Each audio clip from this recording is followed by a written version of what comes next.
একটা দুটো চ্যানেল আছে, এই ইউটিউবার চ্যানেল না, ইউটিউবার সরি,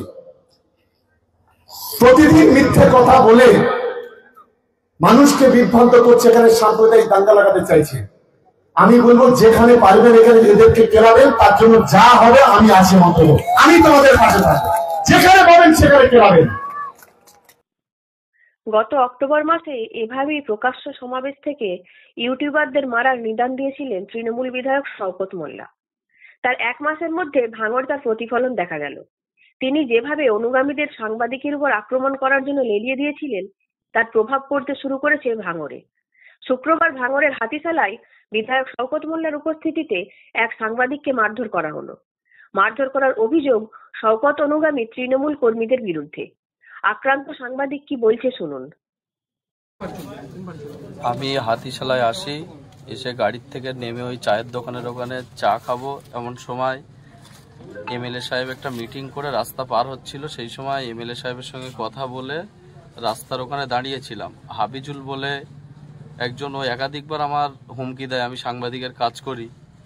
ও বলে তুই বিরোধী খবর করিস, তুই আমাদের বিরুদ্ধে খবর করিস, তোর একদিন পিটতে হবে, এরকম একাধিকবার হুমকি দেয়। তা আজকে আমি হাতিশালায় দাঁড়িয়েছিলাম, সেই সময় মানে কিল, ঘুষি এবং আমার হাতটা ভাঙা, সেখানে বেধড়ক মারে। এই অবস্থাগুলো দেখো, এইসব জায়গায় মানে এত ফাইট মারা মেরেছে, আমার দাঁত দিয়ে রক্ত বার হচ্ছে। এখন আমি জিরানগাছা হসপিটালে এসেছিলাম, এখান থেকে ডাক্তার রেফার করেছে, আরজি কলেজে যাচ্ছে। এখন সিরাজুল কি করে? ও তৃণমূল করে, ওর বোনাইয়ের নাম হচ্ছে মনি সাপুই। ও তাদের মানে একাধিক সময় হাতিশালায়, ওর বাড়ি হচ্ছে কৃষ্ণমাটি। ওই হাফিজুল গাজী ওই একাধিকবার আমার হুমকি দিয়েছে এবং ও তৃণমূল দলটা করে এবং এলাকায় মোস্তান। বিধায়ক শওকত মোল্লা দাঁড়িয়েছিল ভাঙড়ের হাতিশালা এলাকায় এবং সেখানে শওকত মোল্লা সহ তার অনুগামী তৃণমূলের কর্মী সমর্থকরা উপস্থিত ছিল। সাংবাদিক সুরাজকে দেখেই অতর্কিতভাবে ঝাঁপিয়ে পড়ে স্থানীয় তৃণমূল কর্মী হাফিজুল গাজী। তাকে কিল, চড়, ঘুষি মারতে থাকে এবং তার ভাঙা হাতে লাঠি দিয়ে মারধরও করা হয়।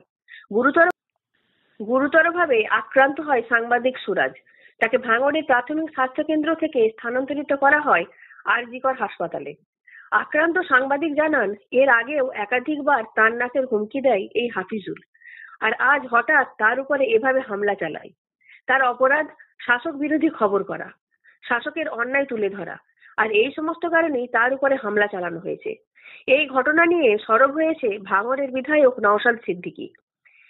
তার ঘনিষ্ঠ মানুষের কিছু অন্যায়গুলোকে যারা তুলে ধরছিল তাদের বিরুদ্ধে হুঙ্কার দিয়েছিলেন, মারার নিদান দিয়েছিল।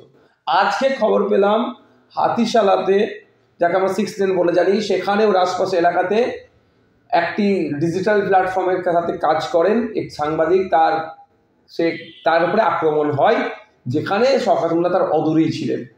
আমরা যতটুকু খবর পাচ্ছি শওকত মোল্লা বকলমের নেতৃত্বেই আক্রমণ হয়েছে। কারণ শওকত মোল্লা সাহেবের ঘনিষ্ঠ রাকেশ রায় চৌধুরী, যে ওয়েটল্যান্ড সহ এলাকাকে মানুষকে অতিষ্ঠ করে রেখেছে, লাগাতার এরা খবর করেছিল, অনেক এদেরকে বারণ করেছে, তাও এরা সত্য খবর পরিবেশন করার জন্য পিছপা হয়নি, হুমকি টুমকি অনেক দিয়েছিল। অবশেষে দেখলাম এর উপর আক্রমণ হয়েছে, প্রাণঘাতী হামলা চালিয়েছে। তবে আমি জনপ্রতিনিধি হিসাবে যদি আমার কাছ থেকে সহযোগিতা চাই, সম্পূর্ণ সহযোগিতা দিয়ে দেবো, আমি লড়াই করব, এটা মেনে নেওয়া। এতদিন ভাঙড়ে শাসক নেতাদের দ্বারা আক্রান্ত হয়েছে বিরোধী নেতারা, তারপরেও আইএসএফ এর প্রতি মানুষের জনসমর্থন কমেনি। এবার সংবাদ মাধ্যমের উপর হামলা চালিয়ে এলাকায় কণ্ঠরোধ করতে চাইছে শওকত মোল্লা।